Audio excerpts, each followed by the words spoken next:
If you're wondering how you can put your iPhone 16, 16 Pro, Pro Max, and the Plus into diagnostics mode, so in this video I will show you how you can do that.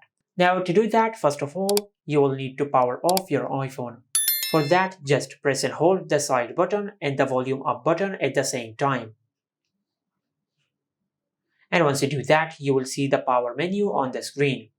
Just slide this slider to the right side and power off your iPhone. And once your iPhone is completely powered off, then for the next step, just press and hold the volume up button and the volume down button at the same time. Now while you're pressing and holding the volume up button and the volume down button, just plug in your iPhone into charge. Now just wait until you see the Apple logo on the screen. And once you see the Apple logo on the screen, just release both of the volume buttons. And as you can see, we have successfully entered into Diagnostics and Repair mode.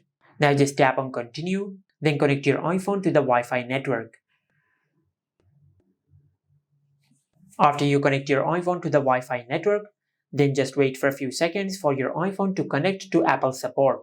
After that, just tap on Agree, then tap on Run Diagnostics. And by the way, once you enter Diagnostics mode, you can unplug your iPhone from charge. Just like that. And from here, you can run the diagnostics on your iPhone to check the hardware of your iPhone. Now once you're done using Diagnostics mode, and if you want to exit it, just tap on the three dots over here, then tap on Exit Diagnostics. Select Exit, and by doing that, you will exit Diagnostics mode. Now just wait for a few seconds for your iPhone to restart. And as you can see, we have successfully exited Diagnostics mode on our iPhone. And this is how you can put your iPhone 16, 16 Pro, Pro Max, and the Plus into Diagnostics and Repair mode. Make sure to like, comment, and subscribe. Thank you for watching.